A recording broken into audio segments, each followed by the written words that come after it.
Welcome back mga ropa. Kwentuhan muna tayo. Pag-usapan natin ang napakatinding Game 1 sa pagitan ng San Miguel Beermen kontra sa koponan ng Barangay Ginebra. Match anticipated at pinakahihintay ito ng mga PBA fans dahil dalawang bigating team na koponan ang maglalaban ngayong semis. Bago pa magsimula ang serye na to, marami ang nagsasabing kayang-kaya daw ng San Miguel Beermen ang koponan ng barangay. Dahil daw noong elimination sa itinalo ng SMB ang Gene Kings, tambakol ng tumataginting na 49 points sa koponan ng Gene Kings that time noong elimination. Pero dito sa Game 1 mga ropa, easy lang na diskarte ang ginawa ng Barangay Ginebra at ni Coach Tim Cone para talunin ang koponan ng San Miguel Beermen ni Junmar Fajardo. Tambakol malala ang koponan ng San Miguel Beermen dito pa lang sa Game 1. Ngayon mga ropa, humingi ako ng pabor sa inyo, baka pwedeng pa-like ng Facebook page ko. Mag-upload din ako ng mga videos ko dito sa YouTube dyan sa may Facebook page. Lalagay ko dyan sa may description box at pin comment yung link, pakiclick na lang po. Paki-like po, maraming salamat po agad. Okay, start ng game mga ropa. Ang defense na gamit dito ng Barangay Ginebra, syempre man-to-man defense yan. At pag-usapan natin ang matchup dito ng dalawang koponan. Ang bumabantay dito kay CJ Perez, Maverick Amnisi, Stephen Holt naman kay Marshall Lassiter, Justin Brownlee kay Junmar Fajardo, si Japet Aguilar sa import na si EJ Anosike. Dito sa unang play na to ng San Miguel Beermen, si CJ Perez ang nagmamando para sa SMB. At dito sa senaryo na to, nasa ibabaw pa nga siya ng 4-point line. At bumabantay sa kanya dyan si Maverick Amnisi. Actually, good defense ang nilalaro ni Maverick Amnisi dito kay CJ Perez. Pero tinirahan ni CJ Perez ang depensa dito ni Maverick. Ang layo ng 3-pointer na yan. Good defense kay Maverick but better offense naman para kay CJ Perez. CJ Perez for 3, basket is good. Sa kabilang banda naman, tumira si Maverick Amnisi ng kanyang corner 3-pointer. Pero sakto ang bagsak ng bola kay Japet Aguilar kaya na-rebound niya ito. Dahil sa rebound na to, nagkagulo ang depensa ng San Miguel Beermen. Kung kaya't si Maverick Amnisi nakapwesto doon sa may ilalim ng paint at walang bumabantay sa kanya, basket is good, easy 2 points para kay Maverick. Dito mga ropa, heto na. Dito magsisimula ang kahinaan ng San Miguel Beermen. Transition offense ng Barangay Ginebra at nakapwesto agad si Justin Brownlee dito sa may 3-pointer. And guess what? Walang bumabantay sa kanya dyan. Naka-close out nga si CJ Perez. Pero huli na ang lahat dahil naipukol na ni JB32 ang 3-point bomb. Kaya basket is good para sa kanya.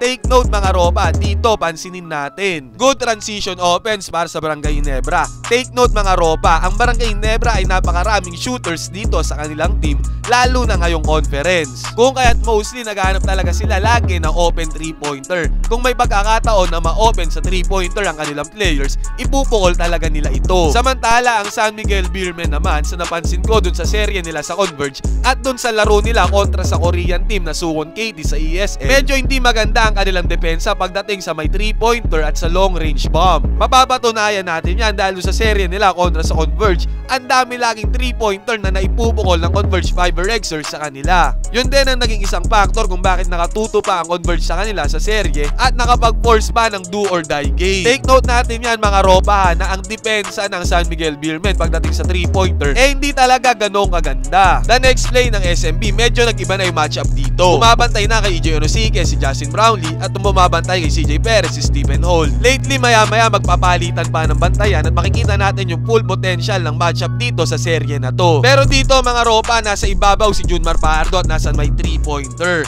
Alam naman natin na this conference talagang tumitira ng 3-pointer to si Junmar. Dito anticipated naman ni Japet Aguilar na possible na tumira si Junmar sa may 3-pointer. Medyo naka-drop coverage nga lang dyan si Japet Aguilar pero still nasabayan niya pa rin ang tira ni Junmar Fajardo. Pero dahil sa drop coverage na to ni Japet Aguilar, kung kaya't nagkaroon ng espasyo si Junmar Fajardo dyan para maipukol ang kanyang 3-pointer. Tingin ko dito medyo nanaya si Japet Aguilar na hindi naman titira si Junmar Fajardo sa may 3 points, kaya ganyan yung kanyang depensa na drop coverage. Kaya Junmar Fajardo for 3, easy money, basket is good. At dito mga ropa, another possession by SMB. Dito natin makikita ang advantage ng San Miguel Beermen kontra sa Barangay Ginebra dito sa serye na to. Nakapwesto na si Anosike doon sa may paint at ang bantayan niya dito si Justin Brownlee. Ang laruan ni Anosike ay bakulaw sa ilalim. Usually, lagi siyang kumakayod dyan sa may ilalim ng paint. Talagang bomba kung sino man ang dumidepensa sa kanya. At ganun nga ang ginawa niya dito kay Justin Brownlee. Para sa akin, medyo lamang talaga si Anosike dito sa matchup na to pag nasa paint na post up kontra kay Justin Brownlee. Easy nga lang ginawa niya dito. Pinagpag niya lang ang defense si Justin Brownlee,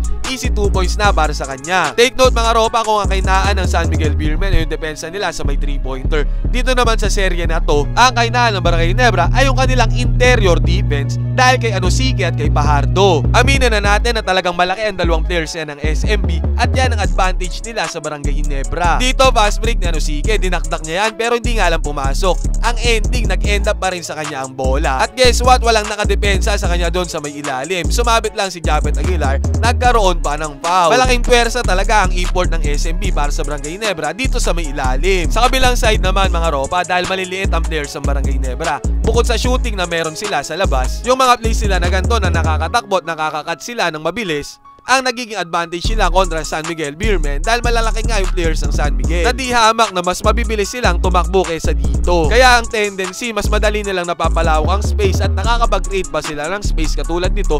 Easy 2 points para kay Justin Brownlee, basket is good. Dito, Junmar Pardo ang may hawak ng bola sa may poste. In-anticipate nga ng Barangay Ginebra na malaki talaga si Junmar Pardo. Kaya nag-send sila ng help defense dito na ginawa ni Scottie Thompson. Pero alam din ni Junmar Pardo na nag-send ng double team dyan ng Barangay Ginebra, kaya open si Chris Ross dito sa may 3-pointer na binabantayan naman ni Scottie Thompson. Pinasa na ni Junmar ang bola dyan, open 3-pointer, easy money para kay Chris Ross, basket is good. Eto, the next place mga ropa, puro plays to ng Barangay Ginebra. Open 3-pointer si Stephen Holt. Katulad nga na napansin ko, mahina talaga sa defense sa 3-pointer ang muna ng SMB. Dito nga open na open si Stephen Holt, walang bumantay. Kaya ang resulta, basket is good sa kanya, easy money, no problem para kay Stephen Holt. At dito pa another one, transition offense ulit ng Barangay Ginebra. Diyan sila malakas. Dito nakakuha ng fast break ang Gene Kings, easy 2 points para kay Scottie Thompson, easy layup. Pero dito may option din si Maverick Amnisi na ipasa yung bola kay Justin Brownlee sa may 3-pointer dahil nakapwesto na siya dyan at wala na namang bantay again para sa SMB. Oo, tao ni CJ Perez dito si Justin Brownlee sa transition. Pero pansinin natin, malayo kasi si CJ Perez dyan sa may 3-pointer sa defense si Justin Brownlee. Kung hindi nga lang talaga open si Scottie Thompson na tumatakbo dito, pwedeng ipasa ni Maverick Amnisi yan. Baka na 4-pointer pa ni JB. Pero good decision para kay Maverick Amnisi, easy 2 points para kay Scottie Thompson. At dito makikita talaga natin na mahina sa depensa sa 3-pointer ang San Miguel Beermen. Ito, another possession na naman ng Barangay Ginebra. Signature ice screen ni Japet Aguilar dito sa may taas. Bumabantay dito kay Stephen Holt ang import na si EJ Anosike. Take note mga ropa, itong matchup na to naging matchup na throughout the game. Screen ni Japet Aguilar, ginamit yan ni Stephen Holt. Tendency drop coverage lang talaga ang magagawa ni Junmar Pardo dyan. Malaki siya pwede siyang iwan kung aangat siya sa depensa sa may 3-pointer. Another 3-pointer na naman para sa kubunan ng Barangay Ginebra. Open na open dyan si Stephen Holt. Basket is good para sa kanya. Another fault sa defense ng SMB. Disadvantage sa kanila yung switch na yan. Dalawang malaki ba naman ang nasa ibabaw nila na pwedeng gamitin yan ng Barangay Ginebra ng paulit-ulit. Automatic kasi drop coverage lang ang gagawin dyan ni Junmar Pardo. Hindi naman aangat sa may 3-pointer yan At dito naman tayo dumako sa advantage naman ng SMB. Dito nga sa may paint. Tira dito ni Jericho Cruz pero nandun sa ilalim si EJ Anosike. Mismatch sa kanya dyan pagka nasa paint na si Stephen Holt. Kayang-kaya niya talagang kuhanan ng rebound at i-putback ang bola nang walang kahirap-hirap. Basta nandyan siya sa may ilalim ng paint kaya easy 2 points para sa kanya dyan. At sumunod Junmar Pardo, EJ Anosike nasa ilalim pareho. Tinapik ni Junmar at napakaswerte nga naman kay EJ Anosike pa bumagsak ang bola. Pero dahil advantage nga ng San Miguel Beermen, dalawang malaki yan sa ilalim ng San Miguel. Pagkakuha ng rebound ni Anosike, wala nang bumabantay sa kanya dyan. Kayang-kaya na talagang ilagay na lang yung bola doon sa may ring. Basket is good ulit para kay Anosike, easing 2 points. Dito sa first quarter at second quarter mga ropa, dikit na dikit ang laban ng dalawang kupunan na to.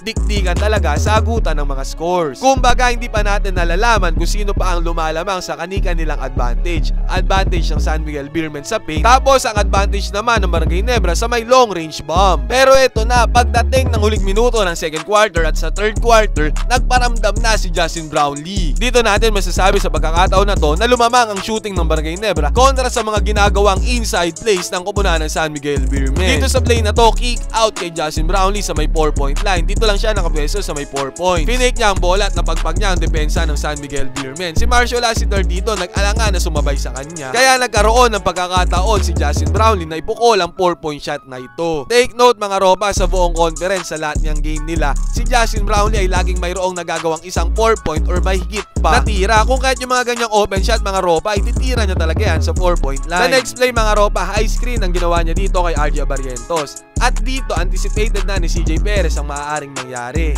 Kaya dumikit na agad siya dyan kay Justin Brownlee. Hindi na siya nag-double team kay RJ Barrientos. Pero tong defense na to ni CJ Perez, ang closeout niya na to ay hindi enough para mapigilan ang pagtira ni Justin Brownlee sa may 4-point shot.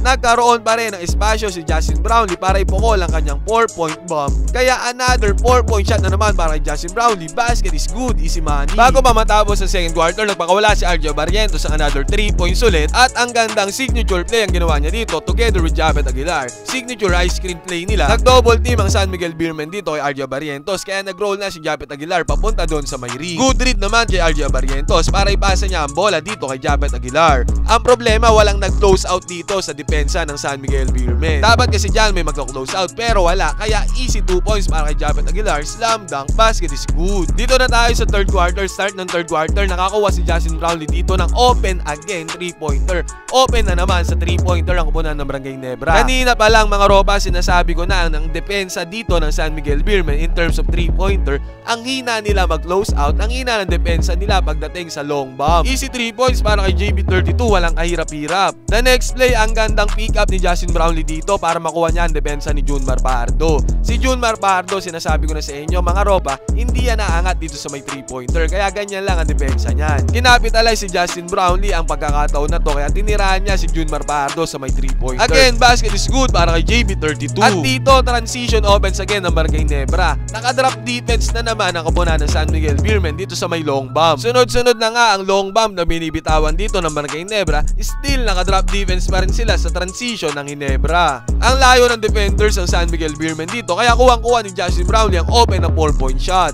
Open na yan, ipukol na yan, basket is good sa kanya, easy money. At another one, inulit na ng inulit. Sinunog na sila dyan ni Justin Brownlee. Si Chris Rosales nag-double team pa dito kay Scotty Thompson. Kaya si Justin Brownlee naiwan na naman na open dun sa may 4-point line. Nag-double team dito ang San Miguel Beermen pero di nila kaya mag-close out kapag na-kick out na yung bola sa may long bomb. Ang init ni Justin Brownlee, pang 5 4-point shot niya na ito dito sa game 1. Kaya dito sa third quarter mga ropa, tambako lang kupunan ng San Miguel Beermen. Masasabi natin na naeg sa shooting ang kupunan ng Barangay Nebra kontra sa kupunan ng San Miguel Beermen. Nakapitalize nila ang kahinaan sa depensa ng San Miguel Beermen sa may long range. Kaya ang tendency hanggang sa uli, napangawakan na ng Barangay Nebra ang kanilang alamangan. Natapos nga ang game sa score na 122-105. Tambako lang kupunan ng San Miguel Beermen. Dahil yan sa long range shooting ng Barangay Nebra at sa poor defense ng SMB. Ngayon mga ropa, ano masasabi nyo sa game 1 na ito? Ano ang inyong pansariling obserbasyon? Pwede kayong mag-comment dyan sa baba para makapagkwentuhan tayo.